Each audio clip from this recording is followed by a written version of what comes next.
Conversaciones con Dios, volumen 2, parte 8, continuación. Esto me lleva hacia otras preguntas finales sobre sexo. ¿Cualquier clase de sexo acordado entre los adultos está bien? Sí. Me refiero a que incluso el sexo fetichista, el sexo sin amor, el sexo homosexual. Primero, dejemos claro otra vez que Dios no desaprueba nada. No me siento aquí a juzgar, llamando un acto bueno y otro malo. Como sabes, ya discutí esto extensamente en el libro 1. Ahora, dentro del contexto de lo que te sirve o no te sirve, de tu camino a la evolución, solo tú puedes decidir eso. Hay una directriz de base amplia, sin embargo, sobre la que la mayoría de las almas evolucionadas han acordado. Ninguna acción que provoque dolor a otro lleva a una rápida evolución. Hay una segunda directriz. Ninguna acción que involucre a otro puede llevarse a cabo sin el permiso y el consentimiento del otro. Ahora, consideremos la pregunta que acabas de hacer dentro del contexto de esos lineamientos. Sexo fetichista. Bueno, si no lastima a nadie y se hace con el permiso de todos, ¿qué razón tendría cualquiera de considerarlo malo? Sexo sin amor. El sexo, por amor al sexo, es algo que se ha debatido desde el inicio de los tiempos. Muchas veces pienso cuando escucho esta pregunta que me gustaría ir a un cuarto lleno de gente y decir, todos los que nunca han tenido sexo fuera de una relación de amor profundo, duradero, comprometido y fiel, levanten la mano. Te diré esto. Lo que sea sin amor no es el camino más rápido hacia la diosa. Ya sea el sexo sin amor o el espagueti a la boloñesa sin amor, si preparaste el festín y lo consumes sin amor, te estás perdiendo de la parte más extraordinaria de la experiencia. ¿Está mal perderse eso? Nuevamente aquí, mal no puede ser una palabra operativa.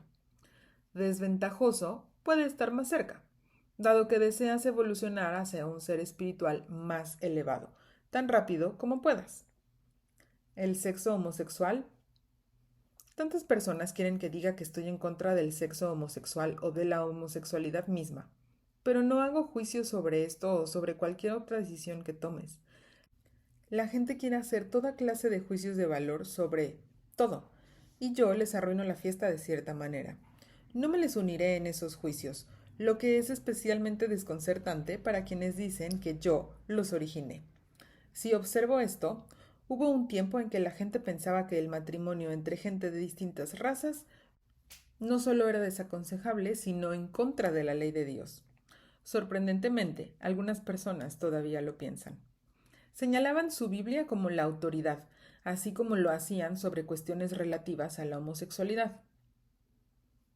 ¿Quieres decir que está bien que personas de distintas razas se unan en matrimonio? La pregunta es absurda, pero no tan absurda como la certeza de algunas personas de las que la respuesta es no. ¿Las preguntas sobre homosexualidad son igualmente absurdas? Tú decide. Yo no tengo un juicio sobre ello o sobre nada. Sé que te gustaría que así fuera. Eso haría tu vida mucho más fácil. Ninguna decisión que tomar. Ninguna decisión difícil. Todo se decide por ti. No hay nada que hacer más que obedecer. No es mucho de una vida, al menos en términos de creatividad o empoderamiento, pero ¿qué diablos? No hay estrés tampoco. Déjame hacerte una pregunta sobre sexo y niños. ¿A qué edad es apropiado permitir a los niños que se vuelvan conscientes de su sexualidad como experiencia de vida? Los niños están conscientes de sí mismos como seres sexuales, que es lo mismo que decir como seres humanos, desde el inicio de su vida.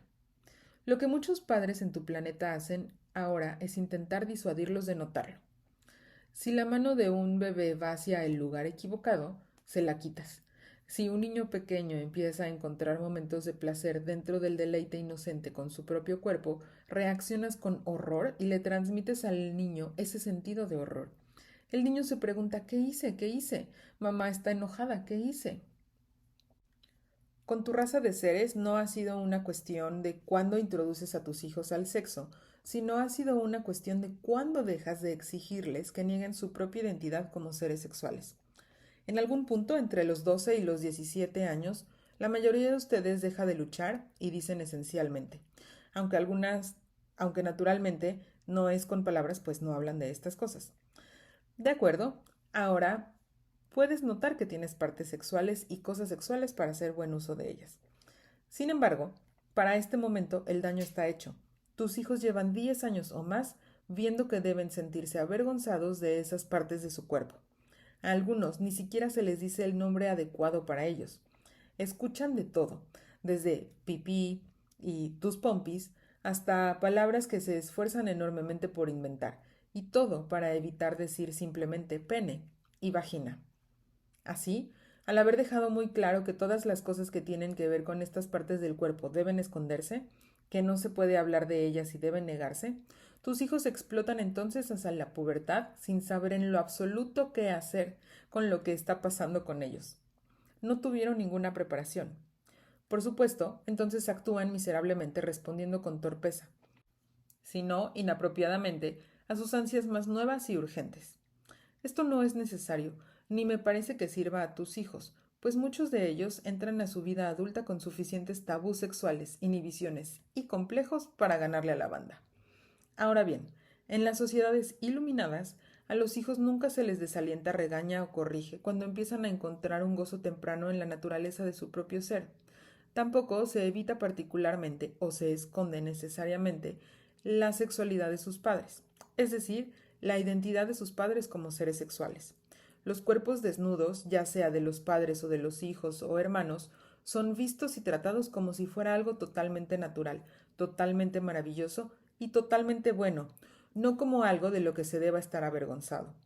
Las funciones sexuales también se ven y se tratan como algo totalmente natural, totalmente maravilloso y totalmente bueno. En algunas sociedades los padres copulan en presencia de sus hijos. ¿Y qué podría dar a los niños un sentido más grande de la belleza, la maravilla, la pura alegría y el total acuerdo de la expresión sexual del amor que esto?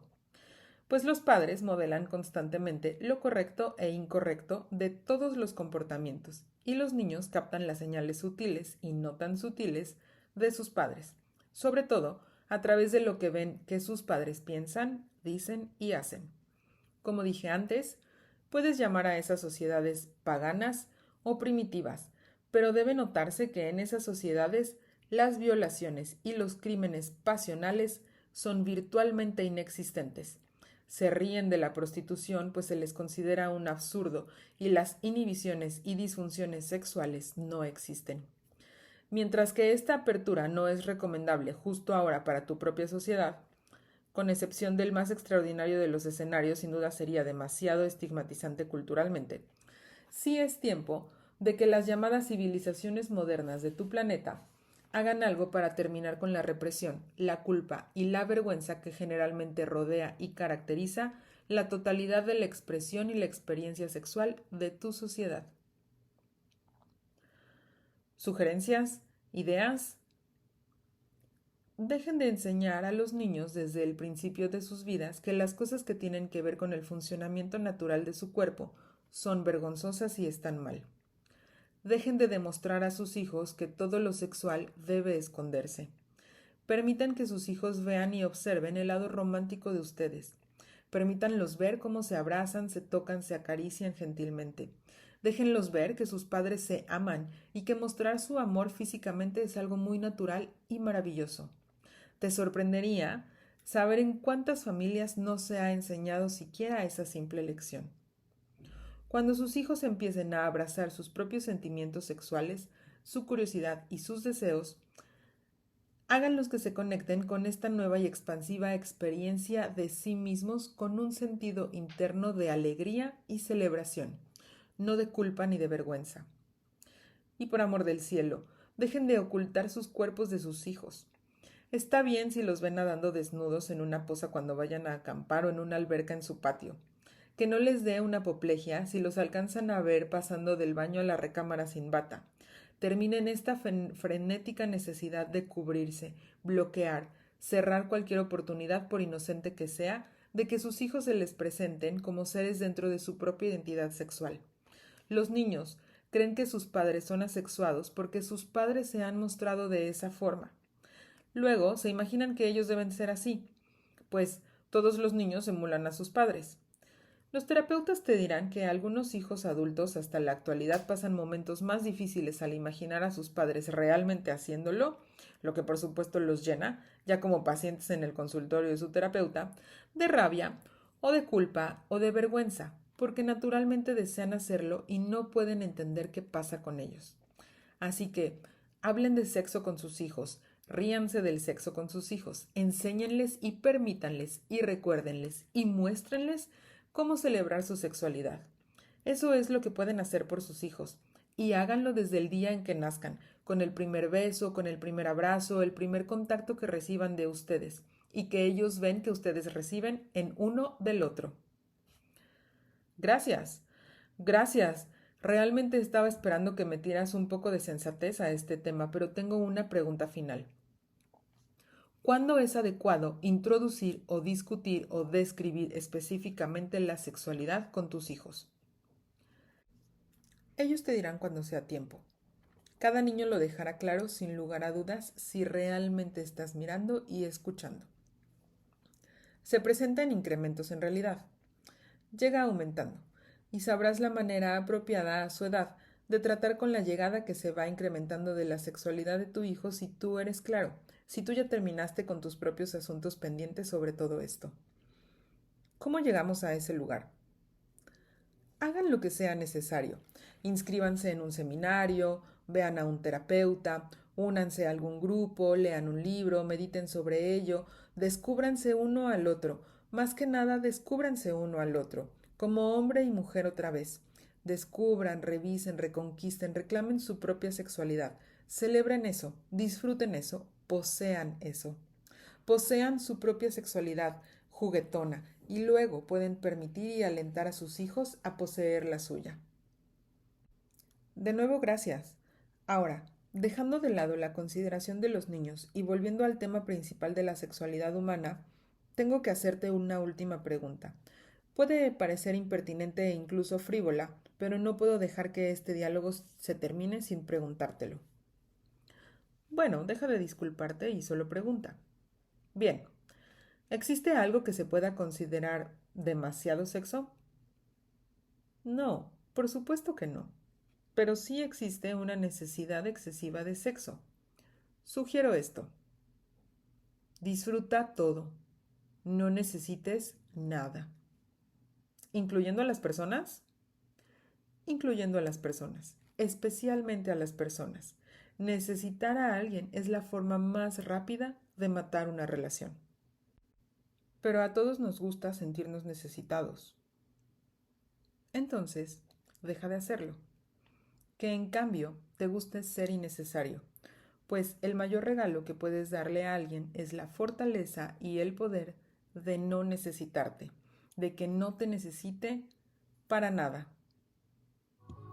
Lecturas para Esperanza fue creado para acompañarla mientras ella estaba en el hospital. Hoy lo publico y comparto para acompañar a otros corazones.